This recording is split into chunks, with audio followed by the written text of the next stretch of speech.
Hello guys, ഞാൻ പെട്ടു guys. തിരിച്ചു വരുന്ന വഴിയിൽ, മോളെ സ്കൂളിലേക്ക് തിരിച്ചു വരുന്ന വഴിയിൽ പിന്നെ എൻജിൻ ഓവർ ഹീറ്റഡ് എന്ന് പറഞ്ഞിട്ട് സ്ക്രീനിൽ കാണിച്ച്.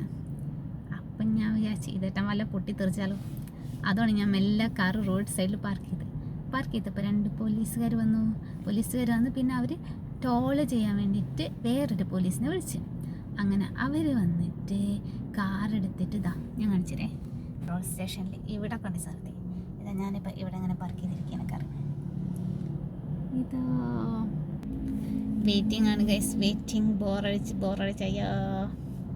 ഇതാ ഞാനിപ്പോൾ പറഞ്ഞതാണ്. ഇതാ കണ്ടോ, ഞാൻ അവിടെ അല്ലേ സൈഡിൽ പാർക്ക് ചെയ്തിട്ട് എനിക്ക് ഓടിക്കാൻ പേടിയായി. എൻജിൻ ഹീറ്റഡ് എന്നൊക്കെ പറഞ്ഞ് കാണിച്ചത്. അപ്പോൾ 2 പോലീസുകാർ ഇങ്ങനെ ബൈക്കിൽ വന്ന് പിന്നെ ഒരു ടോൾ ചെയ്യാൻ വേണ്ടിയിട്ട് എൻ്റെ അടുത്ത് എന്താ ചോദിച്ചു. അവർ ചോദിക്കുന്നത് മലയിലാണ്. അപ്പോൾ എനിക്ക് അങ്ങനെ റിപ്ലൈ ചെയ്യാൻ പറ്റിയില്ല. ഞാൻ ഇംഗ്ലീഷിൽ എങ്ങനെയൊക്കെ ഓരോരുത്തർ പറഞ്ഞ് സംഭവം അവർക്ക് മനസ്സിലായി. അപ്പോൾ ഒരു ആ വണ്ടിയിൽ ടോൾ ചെയ്യുന്ന ആ വണ്ടി അതെടുത്തുകൊണ്ട് വന്ന് എൻ്റെ കാറിലെ വണ്ടിയിൽ കയറ്റി അതിൻ്റെ കുറച്ച് പുറത്തേക്കുള്ള പെട്രോൾ പമ്പിൽ അവിടെ പാർക്ക് ചെയ്ത് വെച്ച്. ആ സംഭവം രസമാണ്. പിന്നെ വണ്ടീനെ 2നെയും കൂടെ ഞാനിങ്ങനെ ഡ്രൈവിംഗ് സീറ്റിലിരിക്കുകയാണ്. പിന്നെ ആ വണ്ടീനെയും കൂടെ പൊക്കിയിട്ട് പിന്നെ ആ ലോറിയിലേക്ക് കയറ്റി. എന്നിട്ട് ഇങ്ങനെ ഞാൻ ഡ്രൈവ് ചെയ്യാണ്ട് തന്നെ ആ ലോറീൻ്റെ മുകളിൽ കാറിൽ ഇരുന്നിട്ട് ഇങ്ങനെ വന്നു. എന്നിട്ട് ഇവിടെ എത്തിയപ്പോൾ ഇവിടെ ഇറക്കിയിട്ട് അപ്പോൾ ഞാൻ പെട്ടെന്ന് തന്നെ ഹസ്ബൻഡിനെ വിളിച്ചു. അപ്പോൾ ഹസ്ബൻഡിൻ്റെ അമ്മ നിൽക്കുന്നുണ്ടായിരുന്നു. അപ്പോൾ ഒരു വന്ന് അച്ഛനെ വിട്ടാന്ന് പറഞ്ഞു. അപ്പോൾ ഞാനിങ്ങനെ അച്ഛൻ വരാൻ വേണ്ടി ഇങ്ങനെ അവിടെ കാത്തുന്നു. അപ്പം നോക്കുമ്പോഴാണ് കാറിൻ്റെ അകത്ത് മോള് കഴിച്ചതിൻ്റെ ബാക്കി ബ്രേക്ക്ഫാസ്റ്റ് ഉണ്ടായിരുന്നു. അയ്യോ, അപ്പോൾ ഇരുന്നിരുന്ന് മതി. അപ്പം ഞാൻ വിചാരിച്ചു അതെടുത്ത് കഴിക്കണം.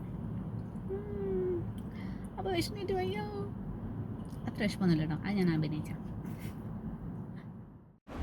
അപ്പോൾ അച്ഛൻ വന്നപ്പോൾ എൻ്റെ വണ്ടീൻ്റെ അകത്ത് ഇൻഷുറൻസിൻ്റെ പേപ്പർ ഉണ്ടായിരുന്നു. അപ്പോൾ അച്ഛൻ തന്നെ ഉടനെ പേപ്പർ എടുത്തിട്ട് അതിൻ്റെ അകത്ത് അപ്പോൾ ഞങ്ങൾ നമ്പർ നോക്കി തപ്പിപ്പിടിച്ച് ഇൻഷുറൻസ് കമ്പനിയിലേക്ക് വിളിച്ച്. അപ്പോൾ അച്ഛൻ ഇങ്ങനെ എൻജിനൊക്കെ അങ്ങനെ നോക്കി എന്താ പ്രശ്നം എന്നൊക്കെ നോക്കി.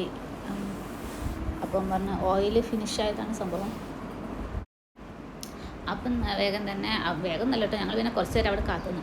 അപ്പോൾ അച്ഛൻ പറഞ്ഞു എന്നാൽ പിന്നെ നമുക്ക് അവിടെയുള്ള പെട്രോൾ പമ്പിൻ്റെ ഉള്ളിൽ ഇതുണ്ട്, കാഫറ്റീരിയ ഉണ്ട്, അവിടെ പോയിട്ട് എന്തെങ്കിലും കഴിക്കാനാണ്. കാരണം നേരം വെളുത്തിട്ടേ ഉള്ളൂ, ഒരു 8 മണിക്കായിട്ടല്ലേ ഉള്ളൂ സമയം. അപ്പോൾ ഞാൻ അങ്ങനെ പുറത്തുനിന്ന് ഫുഡ് കഴിക്കില്ല. എനിക്ക് അത്ര ഇഷ്ടമൊന്നുമില്ല പുറത്തുനിന്ന് ഫുഡ് കഴിക്കുന്നത്. അച്ഛൻ പോയിട്ട് ഫുഡ് കഴിച്ച് ഞാൻ അവിടെ വെറുതെ ഇങ്ങനെ പുറത്തേക്ക് എനിക്ക് വയനൊക്കെ ഇരുന്ന്. അപ്പോൾ കുറച്ച് കഴിഞ്ഞപ്പോൾ കുറേ നേരം കഴിഞ്ഞ് 1 മണിക്കൂറൊക്കെ കഴിഞ്ഞിട്ടുണ്ടോ. അപ്പം ഇൻഷുറൻസ് കമ്പനിക്കാർ ഈ വണ്ടി അയച്ച്. അങ്ങനെ ഒരു വന്ന് കാറ് ഓരോ വണ്ടിയിലേക്ക് കയറ്റി. പിന്നെ ഞാൻ അച്ഛൻ്റെ കൂടെ പിന്നെ അവിടേക്ക് പോയി. പിന്നെ ഒരു ചോദിച്ചു എവിടെയാണ് റിപ്പയർ ചെയ്യേണ്ടതെന്ന് ചോദിച്ചു. അപ്പോൾ ഞങ്ങൾ സാധാരണ റിപ്പയർ ചെയ്യുന്ന സ്ഥലം പറഞ്ഞിട്ട് അപ്പോൾ ഒരു പിന്നെ അവരങ്ങോട്ട് പോയി. അപ്പോൾ ഞങ്ങൾ അവിടേക്ക് പോയി. അപ്പോൾ ഞങ്ങൾ അവിടെ എത്തിയപ്പോൾ പിന്നെ അവിടെ ഉള്ള സ്റ്റാഫും കാര്യങ്ങളൊക്കെ വന്ന് വണ്ടീൻ്റെ ഡീറ്റെയിൽസും കാര്യങ്ങളൊക്കെ ഇങ്ങനെ എഴുതിയെടുത്ത് പിന്നെ വണ്ടി ഷെഡ് കെട്ടി. അത്ര ടൈമൊന്നും എടുത്തില്ല. ഒരു മണിക്കൂർ 1-2 മണിക്കൂർ കഴിഞ്ഞപ്പോൾ ഒന്ന് എൻജിൻ്റെ ഓയിലൊക്കെ ഫില്ല് ചെയ്ത് എല്ലാ സംഭവം ഒക്കെ സെറ്റപ്പാക്കി വന്ന് കളക്ട് ചെയ്യാൻ പറഞ്ഞു.